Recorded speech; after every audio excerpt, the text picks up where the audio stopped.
आज का हमारा टॉपिक है एक्सपेंडिचर और इनकम।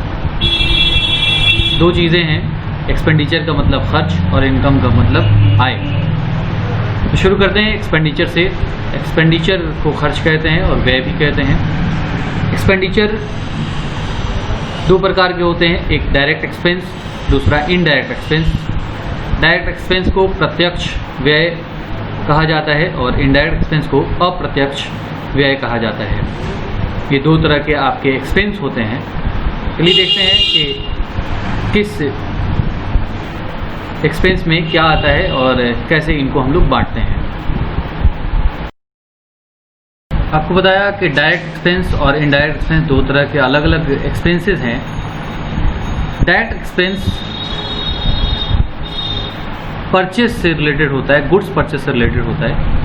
और इनडायरेक्ट एक्सपेंस देखें तो इनडायरेक्ट एक्सपेंस अगर आप गौर से अगर समझेंगे उसको तो वो सेल के लिए ही किया जाता है। तो चलिए समझते हैं। जैसे लिखा है यहाँ पर कि जब माल की खरीदारी की जाती है तब माल के खरीदने से लेकर दुकान तक लाने के बीच जो भी खर्च किया जाता है वे सभी खर्च डायरेक्ट एक्सपेंस ग्रुप के अंदर रखा जाता है। मतलब जब किसी गुड्स को खरीदेंगे हम लोग और ख़रीदने से लेकर के अपने दुकान तक लाने के बीच में जो भी खर्च आता है, जैसे पैकिंग का खर्च हो गया, कुरियर का चार्ज हो गया, ये सारे खर्च जो है वो आपके डायरेक्ट एक्सपेंस ग्रुप के अंदर रखे जाते हैं। असल में डायरेक्ट एक्सपेंस जो है परचेस के रेट को बढ़ा देता है।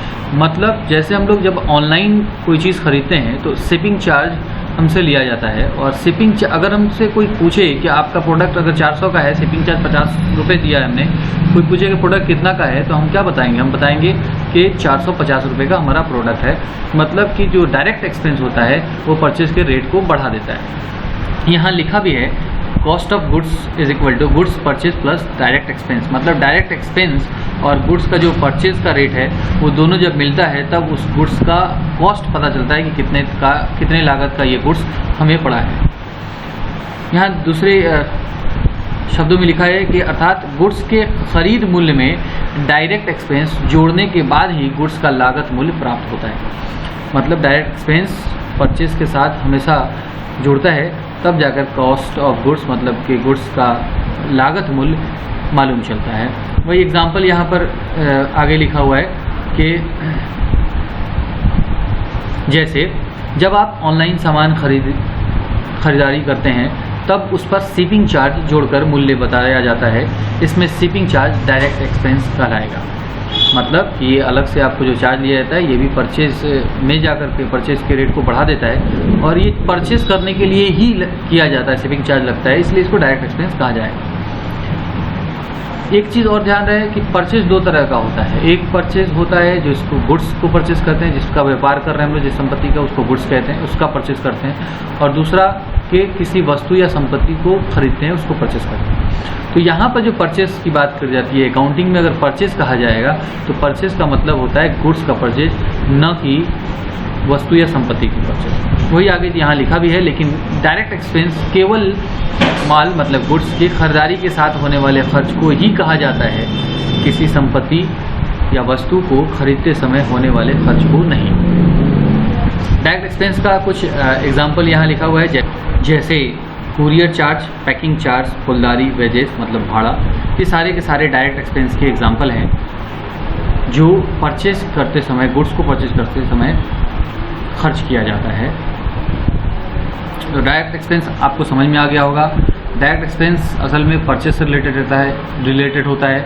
आप दूसरे शब्दों में ये समझ सकते हैं कि वैसा खर्च जिसका संबंध गुड्स परचेज से हो उससे डायरेक्ट एक्सपेंस कहा जाता है या डायरेक्ट एक्सपेंस के ग्रुप के अंदर रखा जाता है।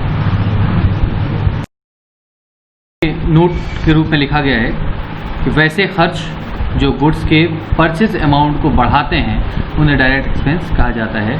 आपको एक हम ट्रिक भी दिए कि आप ट्रिक के रूप में भी आपका इसको याद रख सकते हैं कि वो खर्च जो परचेस से रिलेटेड हो, गुड्स परचेस से रिलेटेड हो, जिसमें गुड्स परचेस का रेट बढ़ जाता हो, उसे डायरेक्ट एक्सपेंस ग्रुप के अंदर रखा जाता है। वैसे खर्च को डायरेक्ट एक्सपेंस ग्रुप के अंदर रखा जाता है। तो हम लोग देख रहे थे डायरेक्ट एक्सपेंस, और अब हमारा नेक्स्ट टॉपिक होगा इनडायरेक्ट एक्सपेंस। इनडायरेक्ट एक्सपेंस को पढ़ने के लिए नेक्स्ट वीडियो देखते रहिए यूट्यूब पर और सब्सक्राइब और लाइक करते रहिए। Thank you.